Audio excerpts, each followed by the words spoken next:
उत्तर प्रदेश के सीतापुर जिले में रूधा नाम के एक गांव में 25 जून 1975 को एक ब्राह्मण परिवार में पैदा हुआ ये लड़का किसे पता था कि आगे चलकर देश के ऊपर आग उठाने वाले के सीने में लोहा गाड़ देगा। किसे पता था कि एक बकरे को काटने में 10 बार सोचने वाला लड़का भारत की तरफ नजर मुड़ाने वाले दुश्मन का गला काटने में एक बार भी नहीं सोचेगा। कुछ नशा तिरंगे की आन का है, कुछ नशा मातृभूमि के शान का है। हम लहराएंगे हर जगह ये तिरंगा, नशा ये हिंदुस्तान की शान का है। नमस्कार, इंस्पिरेशनल बायोग्राफी चैनल पर हम आपका दिल के गहराइयों से स्वागत करते हैं और आज के इस वीडियो में बात करेंगे दुश्मनों के सीने में लोहा गाड़ देने वाले गोरखा रेजिमेंट के मनोज कुमार पांडे की। उत्तर प्रदेश के सीतापुर जिले में रूधा नाम का एक गांव है, जहां पर मनोज 25 जून 1975 को यहीं के एक ब्राह्मण परिवार में पैदा हुए। बचपन के कुछ साल वह अपने गांव में ही रहे। बाद में उनका परिवार रहने के लिए लखनऊ शहर आ गया। मनोज का दिमाग बचपन से ही काफी तेज था, इसी वजह से वह सैनिक स्कूल में भर्ती होने में सफल रहे। इसका फायदा उन्हें आगे के करियर में मिला। दरअसल सैनिक स्कूल में ही उन्होंने खुद को सेना के लिए तैयार करना शुरू कर दिया था। 12वीं की परीक्षा पास करते ही वह एनडीए की परीक्षा में भी सफल रहे। इनको अपनी बहादुरी पर पूरा भरोसा था। इसलिए कहते हैं कि एनडीए के इंटरव्यू में जब मनोज से पूछा गया था कि वो सेना में क्यों जाना चाहते हैं, तो मनोज का जवाब था परमवीर चक्र जीतने के लिए। एनडीए में चयन होने के बाद मनोज प्रशिक्षण के लिए पुणे के पास खड़कवासला में मौजूद राष्ट्रीय रक्षा अकेडमी में पहुंचे, जहां कड़ी ट्रेनिंग के बाद उन्हें 11 गोरखा राइफल्स रेजिमेंट की पहली वाहिनी में तैनाती मिली, जो कि उस वक्त जम्मू कश्मीर में अपनी सेवाएं दे रही थी। अपनी तैनाती के पहले दिन से ही मनोज ने हमले की योजना बनाना, हमला करना और घात लगाकर दुश्मनों को मात देने जैसी सभी कलाओं को सीखना शुरू कर दिया। 1997 में जब लेफ्टिनेंट मनोज कुमार पांडे गोरखा राइफल का हिस्सा बने, तो दशहरे की पूजा के दौरान उनसे अपनी दिलेरी सिद्ध करने के लिए बलि के एक बकरे का सिर काटने के लिए कहा गया। तब एक क्षण के लिए तो मनोज थोड़ा विचलित हुए, लेकिन उन्होंने फरसे का जबरदस्त वार करते हुए बकरे की गर्दन उड़ा दी। उनके चेहरे पर बकरे के खून के छींटे पड़े। बाद में अपने कमरे के एकांत में उन्होंने कम से कम 1 दर्जन बार अपने मुंह को धोया। वो शायद पहली बार जानबूझकर की गई हत्या के अपराध को दूर करने की कोशिश कर रहे थे। मनोज कुमार पांडे ताउम्र शाकाहारी रहे। उन्होंने शराब को भी कभी हाथ नहीं लगाया। 1.5 साल के अंदर अंदर मनोज के भीतर जान लेने की झिझक करीब करीब जा रही थी। अब वो हमले की योजना बनाना, हमले करने और अचानक घात लगाकर दुश्मन की जान लेने की कला परंपरागत हो चुके थे। उन्होंने कड़ाके की ठंड में भी बर्फ से ढके पहाड़ों पर 4.5 किलो के बैकपैक के साथ चढ़ने में महारत हासिल कर ली थी। उस बैकपैक में वह स्लीपिंग बैग, एक अतिरिक्त ऊनी मोजा, शेविंग किट और घर से आए खत रखे रहते थे। जब भूख लगती थी तो वो कड़ी हो चुकी बासी रोटियों पर हाथ साफ करते थे। ठंड से बचने के लिए वो ऊनी मोजों को दस्ताने के रूप में इस्तेमाल करते थे।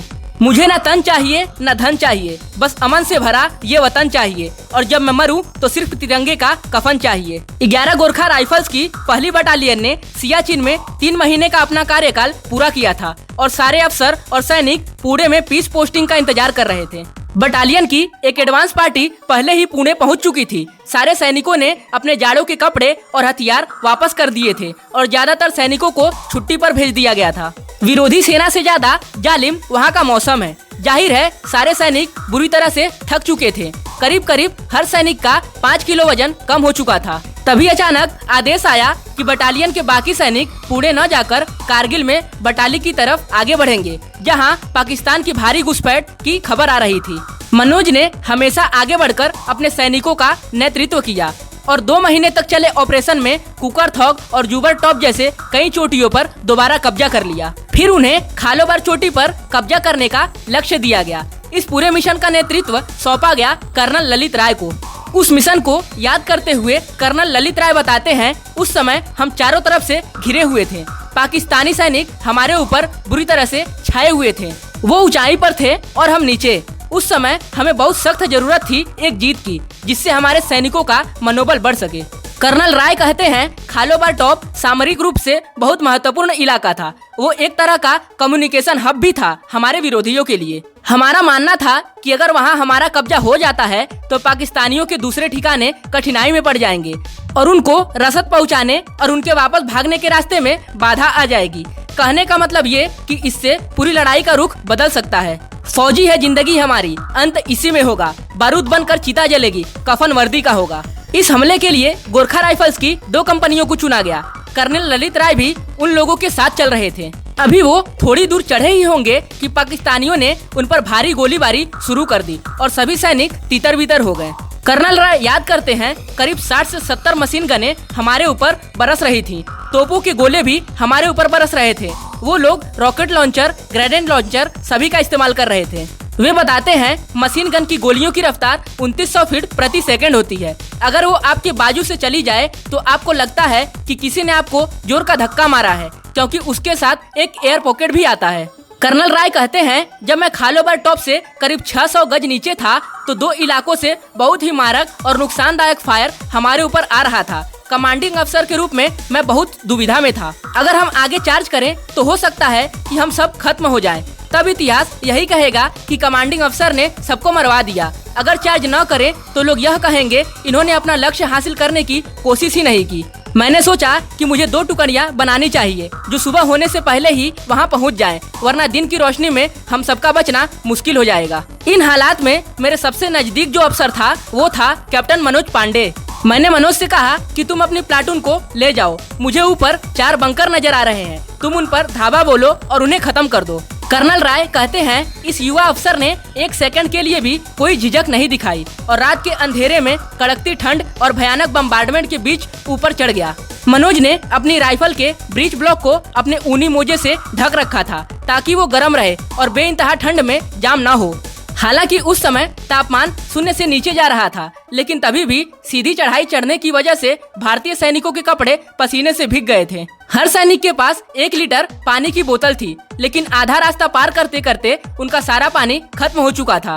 वैसे तो चारों तरफ बर्फ पड़ी हुई थी, लेकिन बारूद की वजह से वो इतनी प्रदूषित हो चुकी थी कि उसे खाया नहीं जा सकता था। मनोज ने अपनी सूखे ओठों पर जीभ फिराई, लेकिन उन्होंने अपनी पानी की बोतल को हाथ नहीं लगाया। उसमें सिर्फ 1 घूंट ही पानी बचा था।